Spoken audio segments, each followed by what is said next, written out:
Estoy desesperada porque no puedo ir a la iglesia y quiero ir, tengo sed. ¿Cuántas veces usted ha sentido eso? Así, nuestra alma se siente vacía cuando no escuchamos la palabra del Señor. Y, amado hermano, la palabra del Señor es como toda espada de dos filos que atraviesa el corazón y discierne los pensamientos y las intenciones del corazón, traspasa el tuétano de los huesos. Yo no sé cuántos de ustedes están ansiosos por esperar la palabra del Señor, porque alguien les recuerde las promesas de Dios para la vida de ustedes, porque alguien nos recuerde que somos humanos, que cometemos errores, que hemos creído en Cristo Jesús, pero que no somos perfectos, sino caminamos, dijo el apóstol Pablo, hacia la perfección, a ver si logramos estar a la altura de nuestro Señor Jesucristo en su santidad, en su misericordia, en su amor y en su bondad. Tal vez usted se ha puesto a pensar, bueno, soy cristiano, pero todavía digo malas palabras, y fíjese, todavía maltrato a las personas con malas palabras, todavía tengo envidia en mi corazón, todavía hablo muchas mentiras. Y de repente el enemigo entra a su mente y dice, no, entonces a lo mejor no soy cristiano. Dice la palabra de Dios que para esto vino Cristo Jesús, para deshacer las obras del enemigo. Y deshacer las obras del enemigo no es fácil. Cada día nos vamos renovando, paso a paso, renovando a través de la palabra del Señor para llegar a la altura del varón perfecto, nuestro Señor Jesucristo. Así es que si usted el día de hoy cometió pecados y su mente le está acusando de pecado, su mente le ha dicho, mira, dices que eres cristiano, o tal vez ni siquiera su mente, el vecino, el compañero de trabajo, le digo, dices que eres cristiano y mira, ahí andas diciendo malas palabras y eres peor que Pinocho, dices más mentiras que Pinocho, lo único que a ti no te crece la nariz. A lo mejor ya le han dicho a usted de eso y usted dice, a lo mejor no me he convertido al Señor. ¿Sabe? Somos cristianos en progreso. Y lo bueno es que reconocemos nuestros pecados, reconocemos nuestros errores, regresamos al Señor, le pedimos perdón y seguimos adelante. Así es la vida del creyente, porque no hay nadie perfecto sobre la faz de la tierra. Cuando el mundo nos mira a nosotros, quiere ver la perfección en nosotros, quiere ver que seamos lo máximo, la santidad caminando. Pero usted y yo sabemos que eso no es así. Usted y yo sabemos que aún cometemos pecados. Y si nuestro corazón nos redarguye de pecado, mayor que nuestro corazón es Dios y Él conoce todas las cosas. Así es que, bienvenido, vamos en el mismo barco hacia la perfección que es nuestro Señor Jesucristo. Hemos estado tocando el tema de poder dormir en medio de problemas donde nuestra vida está corriendo peligro. Hemos estado hablando de cómo podemos dormir cuando estamos a punto de perecer, cuando estamos a punto de ir al cementerio. ¿Cómo logra alguien dormir de esa manera? Y explicábamos que el apóstol Pedro estaba dormido en medio de los soldados. Se había quitado su ropa, se había puesto cómodo, sus sandalias, y estaba dormido en medio de los soldados, esperando al día siguiente para ser condenado, para ser torturado, y estaba durmiendo. Nadie que está en ese tipo de angustia, la mayoría no pueden conciliar el sueño, pensando, angustiados en lo que está pasando. Pero Pedro logró hacerlo, estaba dormido. Teníamos también el otro ejemplo, nuestro Señor Jesucristo, durmiendo en la barca y en medio una tormenta. Y mire, esa tormenta, y estaba a punto de destruir el barco y él no se despertaba. Hasta que lo fueron a despertar y le dijeron, Señor, vamos a perecer en esta tormenta si tú no nos ayudas. Y el Señor les dijo, hombres de poca fe, ¿por qué dudaron? Hombres de poca fe. Eso les dijo el Señor.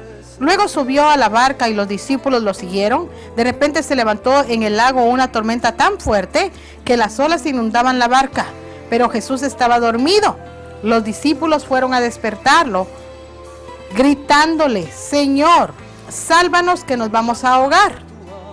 Hombres de poca fe, les contestó, ¿por qué tienen miedo? ¿Por qué tenemos miedo? ¿Por qué? somos igual que los discípulos. Tal vez usted atravesando problemas serios y temeroso, sin poder dormir en la noche, y de repente usted se pregunta, bueno, ¿y no que soy cristiano? ¿No que confío en Dios? ¿Por qué entonces estoy todo temeroso? Los discípulos también tuvieron miedo, así es que no se preocupe. Estaban temblando. ¿Y sabe qué hicieron cuando tuvieron miedo? Vinieron al Señor Jesucristo a pedirles auxilio. Y es lo mismo que usted y yo hacemos cuando estamos temerosos porque estamos a punto de morir, a punto de tener un accidente, lo que sea. Venimos delante de Dios y es una oración de 1 segundo tal vez. Señor, sálvanos. 2, 3 segundos. Señor, sálvanos. Eso fue lo que hicieron los discípulos cuando se vieron en medio de esa tormenta. Vamos a ver también en el apóstol Pedro, cuando está con esos hombres, esos soldados, vamos a ver cómo logró escapar. Dice la palabra de Dios que mientras él estaba preso, la iglesia hacía fervientes oraciones por Pedro. ¿Sabe usted de algún hermano que está pasando una situación difícil? ¿Está haciendo usted fervientes oraciones por ese hermano? Bueno, si usted está orando de esa manera, la iglesia está orando, posiblemente podamos ver un milagro como ocurrió con Pedro. Ahí dormidito Pedro, se le apareció el ángel, se le cayeron las cadenas de las manos y Pedro logró pasar 2 guardias. La puerta se le abrió automática. En esa época, olvídese de que hubieran puertas automáticas eléctricas. No, se le abrió la puerta y Pedro salió. Cuando hay una iglesia orando, Pedro puede estar tranquilo durmiendo, porque él sabe que está confiando en la roca eterna que es nuestro Señor Jesucristo. Usted y yo tal vez estamos pasando situaciones difíciles que nos quitan el sueño, situaciones preocupantes, pero también usted y yo podemos dormir en medio de esas situaciones porque confiamos en la roca eterna que es nuestro Señor Jesucristo. No hay nada malo en dormir en medio de esas situaciones. Si Pedro lo pudo hacer, si Daniel pudo dormir, pasar toda una noche en el foso de los leones hambrientos y durmió ahí, posiblemente tuvo que haber dormido 1, 2, 3 horas, durmió ahí y pudo rescatarlo el Señor de que esos leones lo devoraran. Usted y yo también podemos dormir en medio de las situaciones difíciles por las cuales estamos atravesando. El libro de los Hechos, capítulo 12, versículo 6, el libro de Mateo, capítulo 8, versículo 23, nos declara la historia de nuestro Señor Jesucristo durmiendo en medio de esa tormenta y nos declara la historia de los discípulos todos asustados porque pensaron que iban a morir. Y luego tenemos en el libro de los Hechos a otro hombre que estaba durmiendo. El libro de los Hechos, capítulo 12, tenemos a Pedro durmiendo en ese gran problema. Y luego tenemos en el libro de Daniel, capítulo 4, tenemos a Daniel también durmiendo en la fosa de los leones. ¿Quién va a dormir cuando tiene un león rugiendo hambriento allí a la par suya? Y es su compañero de cuarto, ¿verdad? Que nadie puede dormir así. Pero Daniel lo logró. ¿Por qué? Porque la mano del Señor estaba con él. Así que de esa misma manera la mano del Señor está con usted y conmigo y podemos dormir en medio de la tormenta. Podemos dormir aún durmiendo con los mismos leones. Podemos dormir aunque el barco se esté hundiendo. ¿Por qué? Porque nuestra ancla, que es Cristo Jesús, está allí para protegernos y para cuidarnos. Porque así, Señor, como el ciervo brama por las corrientes de las aguas, así clama por ti, oh Dios, el alma mía. Mi alma tiene sed del Dios vivo, de la palabra de Dios que vive, que nos redarguye, que nos infunde aliento, de la palabra de Dios que no nos va a dormir, que nos dice, mira, en la época moderna sucede lo mismo. Dios aún puede hacer milagros. Confiemos en el Señor, porque a los que a Dios aman, todas las cosas les vienen a bien. Esta fue su sección el día de hoy, aquí en Génesis y Migración Celestial. Recuerde, estamos trabajando para sostener este programa, por eso necesitamos tener estos 10 minutos de Génesis y Migración Terrenal para poder seguir sosteniendo este programa al aire.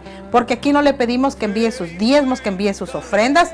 Aquí lo que le pedimos es trabajo. Envíenos trabajo para poder seguir sosteniendo este programa al aire, y usted estará predicando junto con nosotros a esta hora en Génesis Inmigración Celestial y Génesis Inmigración Terrenal. Así es que no se vaya, porque vamos a regresar con sus casos migratorios, vamos a regresar con la incorporación de sus iglesias, con los matrimonios civiles, vamos a regresar con la preparación de sus impuestos. No se vaya, que regresamos en un abrir y cerrar de ojos.